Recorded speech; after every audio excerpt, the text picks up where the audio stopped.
عليكم ورحمة الله وبركاته. مستمرين معاكم في جولتنا في أهم المعالم التاريخية والأثرية في مكة المكرمة. احنا النهاردة موجودين مع بداية القصة، بداية الحكاية كلها، بداية قصة الإسلام. احنا موجودين عند جبل حراء، الجبل اللي نزل فيه جبريل عليه السلام على النبي صلى الله عليه وسلم لأول مرة. وعايزين تعرفوا إيه هو الجبل وإيه قصته؟ تابعوا معنا الحلقة النهائية.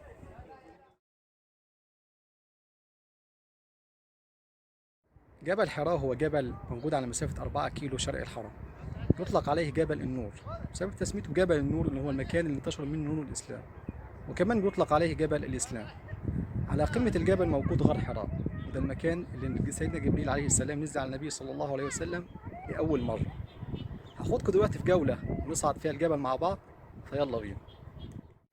وده بداية صعودنا للجبل. الجبل دلوقتي عبارة عن سلالم الحمد لله، يعني حوالي 1000 درجة سلم هنطلعها سوا مع بعض. طبعا الزوار موجودين في كل وقت، سواء بالنهار أو بالليل. كله جاي يشوف المكان اللي بدأت منه القصة كلها. لكم أن تتخيلوا النبي صلى الله عليه وسلم كان بيصعد المسافة دي كلها على قدمه الشريفة، والمكان بعيد عن الحرم مش قريب. مسافة 4 كيلو متر في زمانهم كانت مسافة كبيرة أوي. شوف المكان مرتفع فعلا.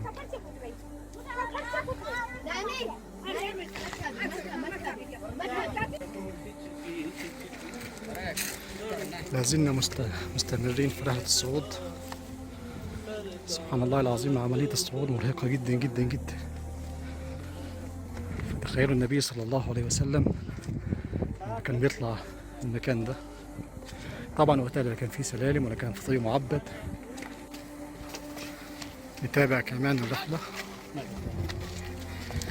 النبي صلى الله عليه وسلم في السنوات الأخيرة قبل البعثة كان حبب إليه الخلاء، فكان يختلي في جبال مكة المحيطة يتفكر في الكون.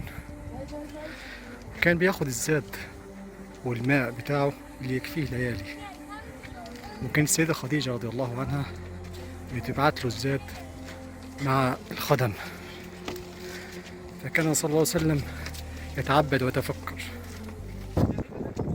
دلوقتي احنا قربنا الحمد لله من الوصول للقمة. زي ما قلت لكم عملية الصعود إن شاء الله عملية شاقة ومتعبة، بحيث تستحضروا النبي صلى الله عليه وسلم ويتحمل مشقة الصعود عشان يختلي بنفسه ويتفكر، يبعد عن كل الموبقات والأوثان وكل الشرور والذنوب المنتشرة في الجاهلية، ويأتي إلى هنا فيتدبر في الكون ومن خالقه، صلوات ربي وسلامه عليه. مستمرين في رحلة الصعود، قربنا من القمة الحمد لله.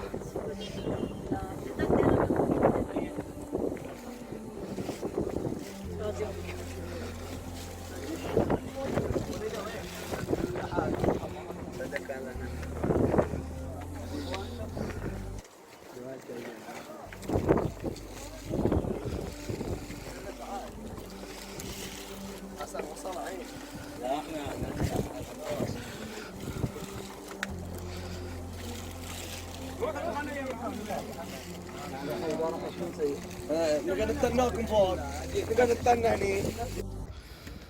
على القمة هنا، قمة الجبل، موجودة ورود اللي جابهم هنا.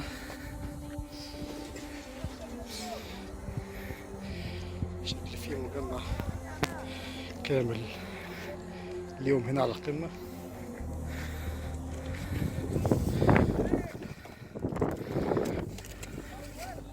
داخلين على القمة اهو الحمد لله.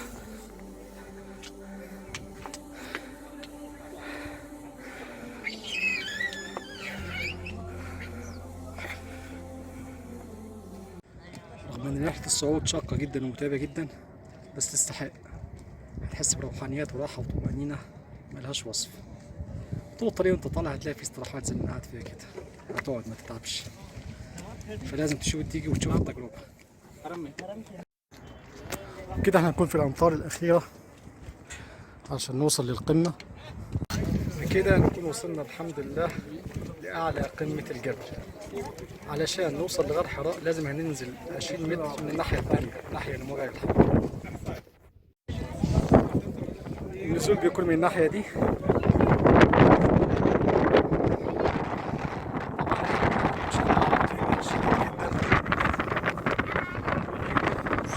ناحية الجبل اللي مواجهة للحرم. شوف الخلفية هناك والتسخير اللي موجود عند الحرم. ننزل لتحت هنا الناحية دي مسافة 20 متر.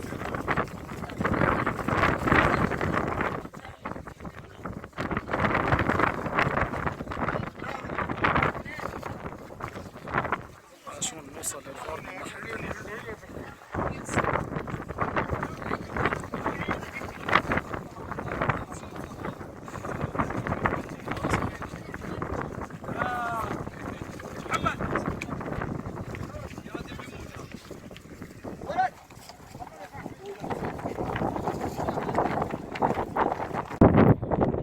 ولسه نازلين. شايفين المنظر عامل ازاي؟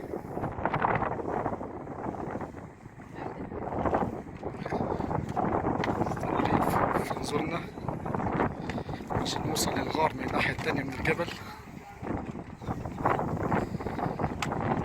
السؤال اللي شاغلني جدا هو النبي صلى الله عليه وسلم كان ايه اللي يدله على المكان اللي زي ده؟ يا ترى ده كان وحي ولا كان مكان معروف لأهل مكة وقتها؟ الله أعلم.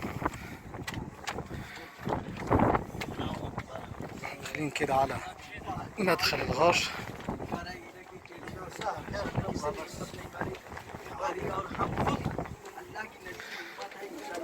ده مدخل الغار. مدخل الغار ضيق جدا جدا جدا، يعني هو عبارة عن 4 ذراع في الطول وحوالي ذراع و3 أرباع في العرض. انت داخل لازم تدخل تخرج بظهرك. احمد خشيت من هنا؟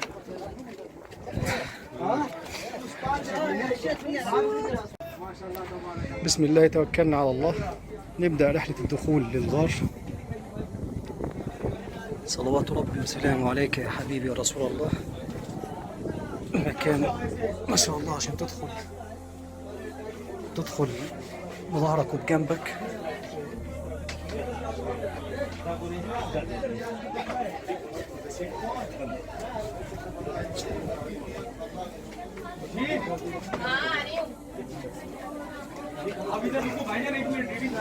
ठीक है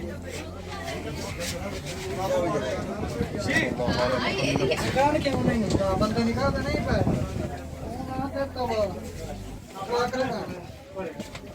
حاجة صعبة جدا جدا جدا.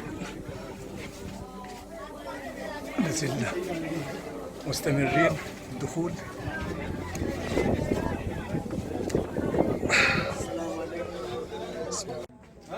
هنا مكان من أقدس الأماكن وأطهر الأماكن في تاريخ المسلمين. هنا المكان نزل فيه جبريل عليه السلام على النبي صلى الله عليه وسلم عندما كان يتعبد ويتفكر في الخلق. السلام عليكم. وصلنا للمكان اللي هو كان فيه النبي صلى الله عليه وسلم. مكان لا يتسع إلا شخصين 3 مع بعض. هنا المكان ينزل فيه وحي على سيدنا النبي صلى الله عليه وسلم. مكان جبل حراء صلى الله عليه وسلم. مكان ضيق جدا جدا جدا وزحمة ما شاء الله، والناس مصرة انها تصلي ركعتين هنا. يعني حتى لم يثبت عن النبي صلى الله عليه وسلم ان هو حتى اتى المكان ده بعد البعث صلى الله عليه وسلم. هنا غار حراء. هنا مكان من اطهر واقدس الاماكن في تاريخ الامه الاسلاميه باكملها. هنا المكان اللي جبريل عليه السلام نزل على النبي صلى الله عليه وسلم بوحي. تقول الروايه ان جبريل نزل على النبي صلى الله عليه وسلم وهو يتعبد هنا في الغار، فضمه ضما شديدا ثم اطلقه وقال اقرا. فقال النبي صلى الله عليه وسلم في فزع ما انا بقارئ. ثم ضمه الثانيه ثم اطلقه فقال اقرا. قال ما انا بقارئ. ثم ضمه الثالثه وقال له اقرا. قال ما انا بقارئ. قال اقرا باسم ربك الذي خلق الانسان من علق.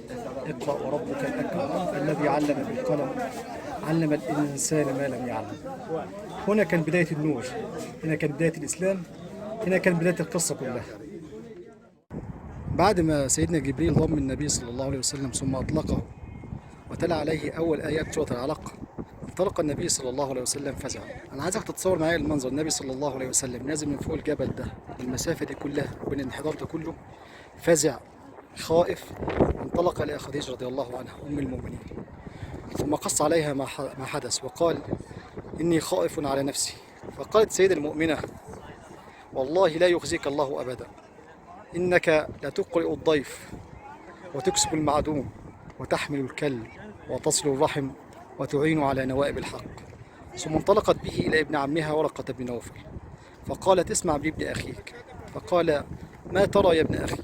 فقص عليه النبي صلى الله عليه وسلم، فقال: والله إنه الناموس الذي نزل على موسى، أيا ليتني فيها جزعا حين يخرجك قوم. فقال النبي صلى الله عليه وسلم: أو مخرجيهم؟ قال: ما أوتي أحد مثل ما أوتيت إلا حورب، صلى الله عليه وسلم. ومن هنا، من أعلى نقطة من فوق جبل حراء، جبل النور، أكون وصلت معاكم لنهاية حلقتنا من حادثة الأسر. أشوفكم حادثة أسر تاني، والسلام عليكم ورحمة الله وبركاته.